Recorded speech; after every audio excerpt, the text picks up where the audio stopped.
Today, I want to talk about marketing plan. What can you do in a very easy and a constructive way?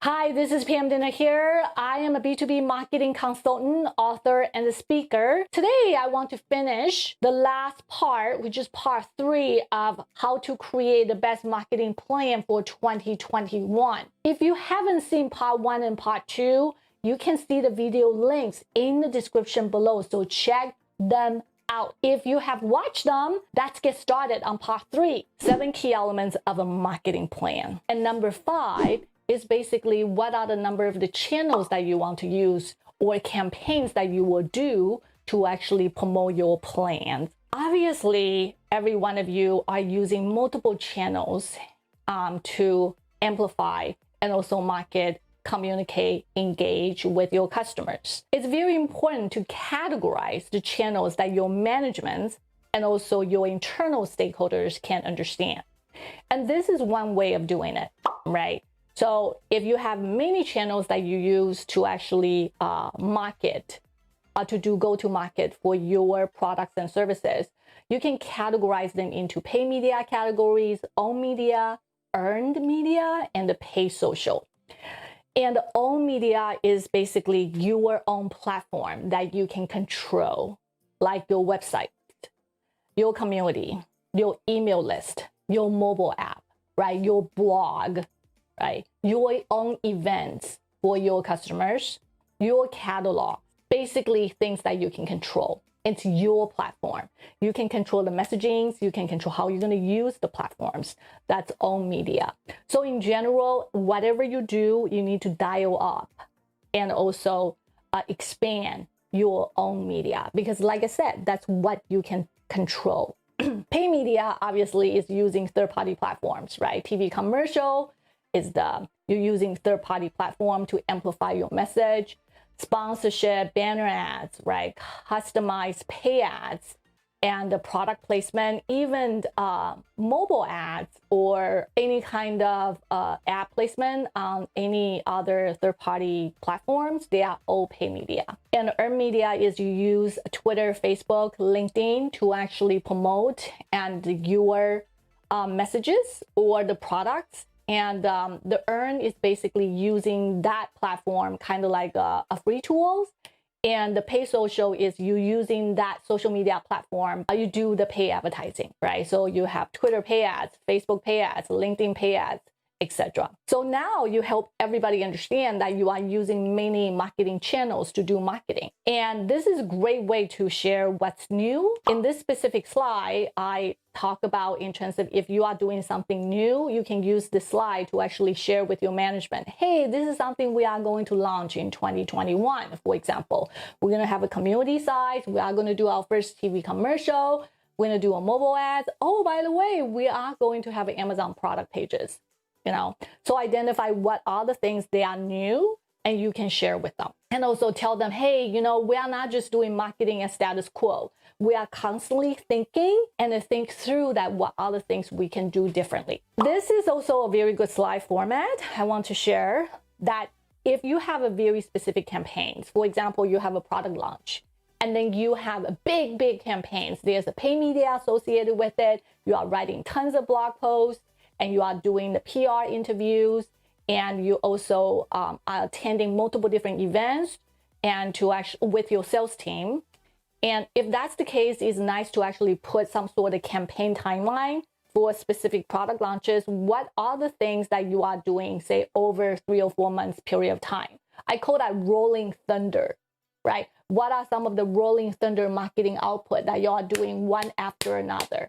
And what channel you are using to make that happen. Number 6 is what are some of the key initiatives that you will do in next year, right? In the whole year, what are some of the things that you will do, the software that you want to implement, or additional hires? What are the things that you will do are some sort of key initiatives. Obviously, marketing is not free. If you want to do marketing well, there are processes, there are tools that you have to purchase in order to set things up, and you need to automate certain kind of process to make yourself or the whole team more efficient, right? So there are tools you possibly have to buy. There's a website you need to update. And there's certain kind of back-end integration that you need to work with IT that will take away some of your budget and some of the resources. So identify what are those key initiatives and key plans that you will do. Communicate clearly what are some of the benefits that you are going to get, right, when you do some of those marketing initiatives. Bear in mind, a lot of marketing initiative is back-end. It's about processes. It's about sourcing new tools. It's about integrating, databases. It's about cleaning the databases. So a lot of those benefits are not direct, not something that management can see. It's indirect. It's basically you have a very clean database. That means you can do the segmentation of email much better. Then it does help click-through rates of your email campaign. But that initial $100,000 to spend to clean up the email list is not going to directly amplify or directly related to that click-through rate. Does that make sense? So you need to identify what are the benefits, right? The indirect and the direct benefit of doing some of those key marketing initiatives, which is on surface, it just looked like a cost. Identify them and also showcase when you are going to do that and when that will be done. Of course, have another slide to support a high-level slide. What are some of the key initiatives, the benefits, and also what are some of the challenges that you see ahead so you can set the expectations up front in terms of, hey, you know what? There are some challenges right here. There are some risks.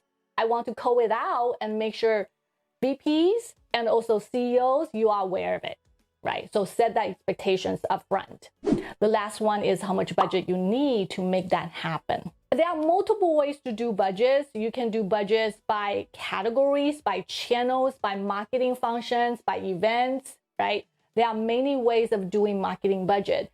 In general, I tend to categorize the budgets by quarters, Q1, Q2, Q3, and Q4. And then who owns a certain amount of budget. The owner may be at the VP level or maybe at the director level, depending on how you categorize them.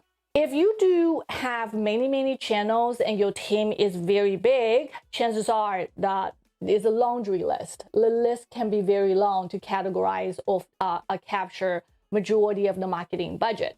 That's totally fine. Then you need to determine how you want to categorize them. So the categories of the budget is critical, and also the data gathering of a budget is usually bottoms up, right? You talk to multiple different internal stakeholders and you gather their information and then use the bottoms up to actually do a summary level of the budget slide. So this is a very simple slide, but again, it's actually a lot of work to pull this together. So the closing slide of the marketing plan, if you are doing the presentation, you obviously have a closing slide, right? It can be a summary. You want to summarize in terms of everything you just share with them, or you can talk about help needed. What kind of help that you need from your management? The other one is after your presentation, you probably will seek their approval and basically say, do you approve everything I share with you? Do you approve my recommendation on headcount? Do you approve my recommendation on budget? You talk about next steps. The most important thing is a lot of time when you present it the first time, it's basically get them kind of warm up to your slides and to your directions, to your budget and the resource recommendation. The next things that you need to do is follow up, right? You need to ask them, hey, should I come back? If they actually give you a bunch of action items, then you say, hey, should I come back and do a presentation again? I want to close the action items with you. I also want to get your approval in terms of the budget and resources before I can move forward to the next phase. So those are, you need to actually have a very specific calls to action when you try to close it. Try to understand what they need from you and also what you need to do to move everybody to a next step. So that's pretty much it. This is what I want to share with you, which is the key slides you need to include as a part of your marketing plans and also the templates that I create that can help you. Here's the reality I want to share with you. The devil is in the details. It's a lot of work. For all the slides I talk about, does require you to talk to multiple different stakeholders, does require you to gather information, and you are going to find a lot of information are missing.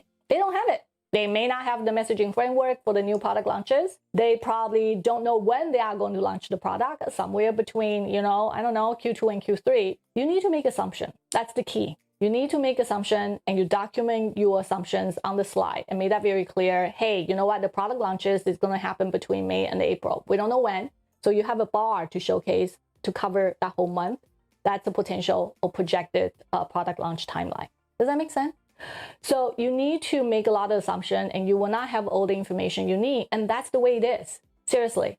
I've been working with so many clients on marketing plans. It was never complete ever, but we will always get to the point about 65%, 70%, and then using that to drive additional conversation with the management. Okay, that's the key.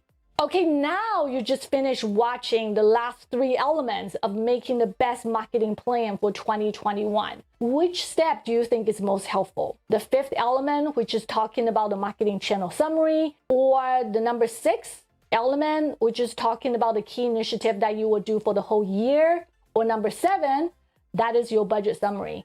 Let me know which one that you find most useful and click like below, and that will help to get this video to be shown in front of more marketers. So to continue to improve as a marketer, I recommend you check out my other videos. And please subscribe if you like the video and click on notification bell. If you have any questions, let me know, hello@pamdidner.com, or make comments below. I will definitely answer them. Thanks a lot. Take care. Bye-bye.